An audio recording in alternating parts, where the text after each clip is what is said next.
बच्चों, कैसे हैं आप सभी। आशा करता हूँ घर पर कुशल पूर्वक होंगे। बच्चों, आज जो हम पढ़ने जा रहे हैं हिंदी, वर्कशीट नंबर है आज 61 और आज दिनांक है 27/11/2020। बच्चों, हिंदी का पाठ है माता का आंचल, जो हमारा शुरू में एक वर्कशीट में आ चुका है। स्टार्टिंग में कक्षा 10 का है ये पाठ। इस निश्चित स्थान पर बच्चों आपको अपना नाम लिखना है और यहाँ पर अपने कक्षा अध्यापक का नाम लिखना है। बच्चों, पाठ को पढ़ने से पहले एक बार सब्सक्राइब जरूर कर दें। हम आगे की ओर बढ़ते हैं। बच्चों, अब तक हमने जाना कि माता का आंचल जो पाठ है, कौन सा पाठ है? माता का आंचल। इस पाठ के लेखक हैं शिव पूजन सहाय। ये पाठ देहाती दुनिया उपन्यास से लिया गया है। किससे लिया गया है? देहाती दुनिया उपन्यास से। जो ये पाठ है आंचलिक उपन्यास है।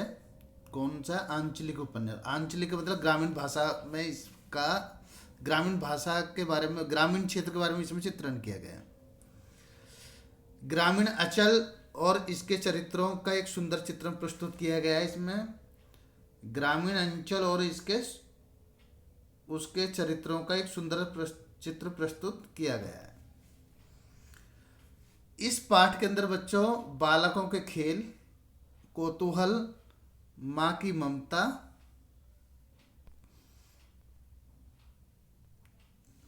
ममता, पिता का दुलार, लोकगीत आदि का प्रसंग इसमें बहुत ही जीवत रूप में प्रस्तुत किया गया है।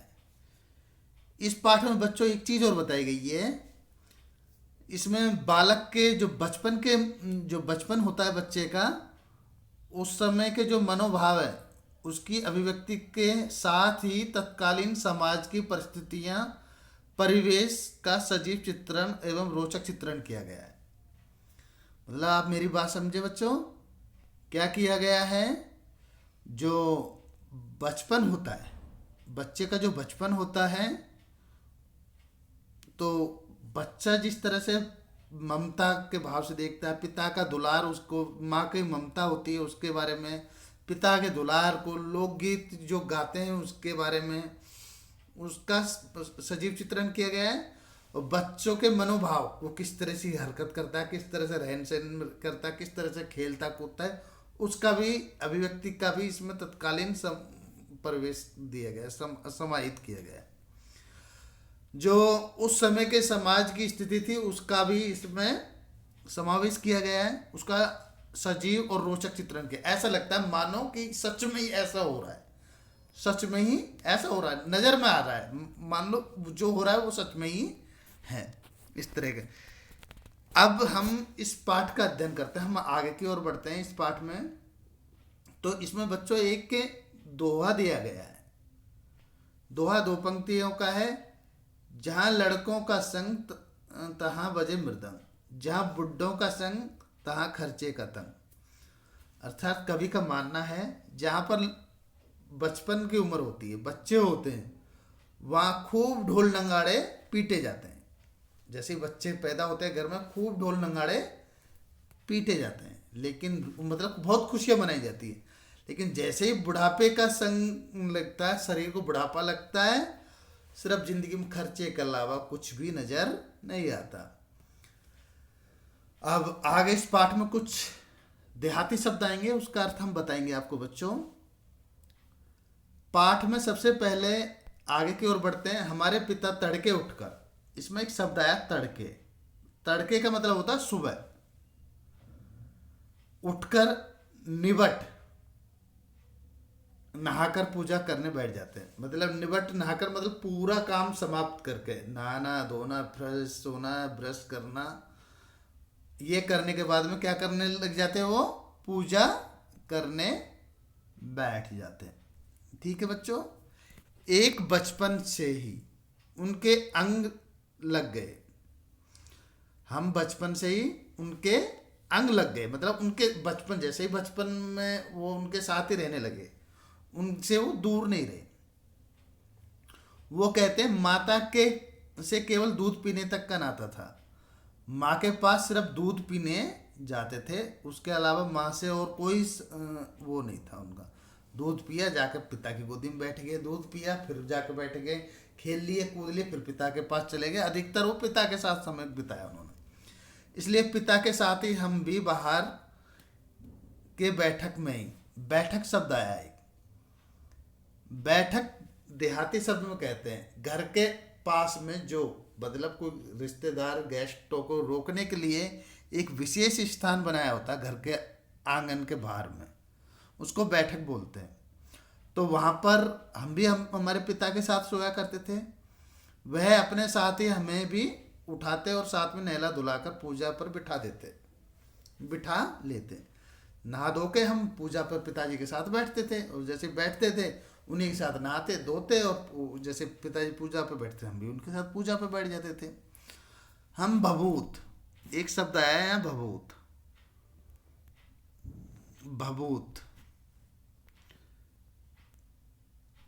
भभूत शब्द का मतलब बच्चों एक तरह का अ, राख, राख है, मतलब अगरबत्तियाँ हम घर में जलाते हैं, अगरबत्तियों की जो मिट्टी जो होती है उसको भभूत कहते हैं। भभूत का तिलक लगा देने के लिए उनको दिक करने लगते थे, मतलब हम उसको मना करते थे। कुछ हंसकर, कुछ झुझलाकर और कुछ डांट कर वह हमें चौड़े लिलाट में त्रिपुंड कर देते थे। त्रिपुंड, यहाँ एक शब्द आया त्रिपुंड, तीन उंगलियों का इस तरह से जो हम शिव जी का जो तिलक जो बना होता है, तीन जो त्रिशूल टाइप का होता है उसको त्रिपुंड बोलते हैं बच्चों। हमारे लिलाट में भभूत खूब खिलती थी, खुलती थी, मतलब बहुत सुंदर लगती थी। खुलना का मतलब है सुंदर लगना। यहाँ एक शब्द आया है बच्चों खुलती, खुलने का मतलब है सुंदर लगना। सिर में लंबी लंबी जटाएं थी, बाल कैसे थे, लंबे लंबे। जटाएं का मतलब यहाँ बालों से बच्चों, जो जटाएं आई हैं उनका मतलब बाल।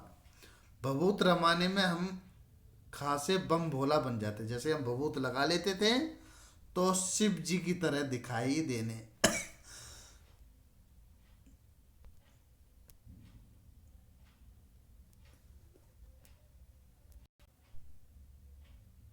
जैसे ही हम भभूत लगा लेते हैं तो उसके बाद हम शिव जी की तरह बम भोला, यहाँ एक शब्द आया है बम भोला।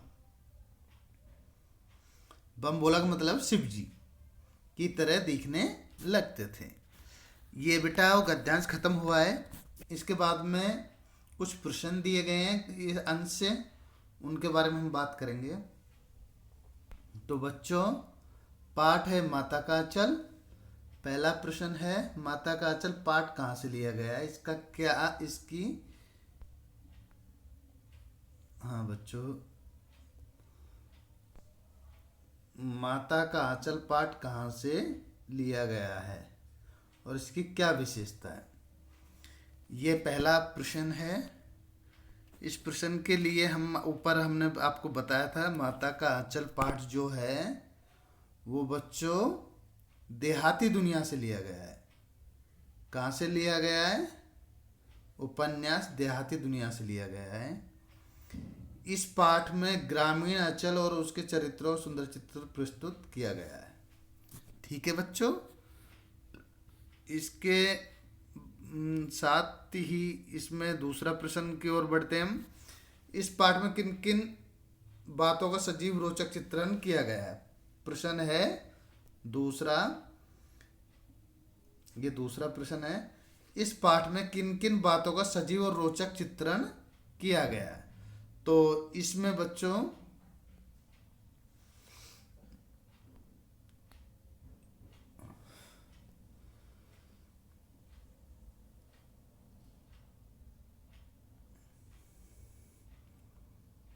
इस पाठ में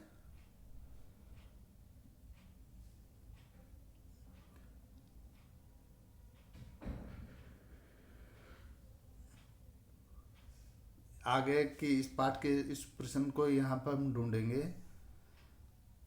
इस पाठ में, एक मिनट,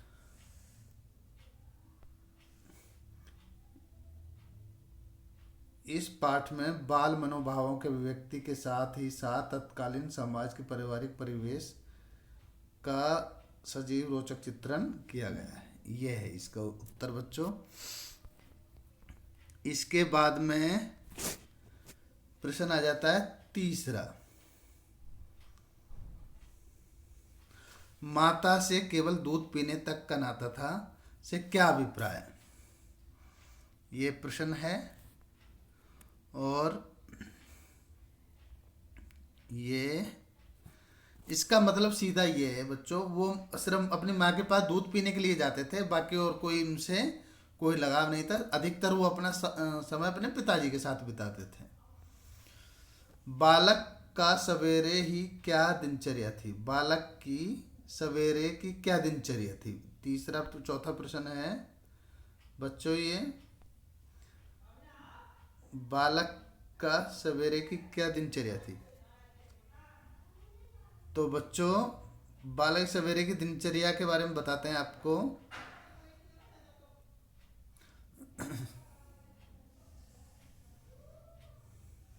सुबह सुबह क्या करते थे बच्चे?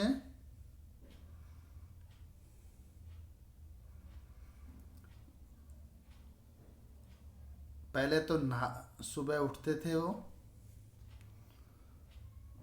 उठने के बाद में सुबह उठते नहा धोकर पूजा पे बैठ जाते थे पिताजी के साथ, भभूत लगाते और तिलक लगाने थे, हंसकर झुलाकर कुछ ये तिलक लगाते थे। बस यही उनकी दिनचर्या थी। तीसरा प्रश्न है बच्चों इसमें पांचवा, अपने बचपन में किसी मज़ेदार घटना को लिखिए। अब बच्चों ये प्रश्न आपकी एक एक्टिविटी है, या आपको अपने बचपन की कुछ बातें अगर आपको याद हो। पांचवा जो प्रश्न है ये, अपने बचपन के किसी मज़ेदार घटना को लिखिए। आपकी जो बचपन की कोई घटना रही है उसको आपको लिखना है। 4 से 5 लाइन में लिख देना, जो आपको अच्छा लगे, जो आपको बहुत स्मरणीय है, जो आपको प्रभावित करती है, उन बातों को आपको लिखना है। तो बच्चों ये रहा आज का हमारा पाठ। आशा करता हूँ आपको समझ आया होगा। और बच्चों पाठ को सब्सक्राइब ज़रूर करें। Thank you.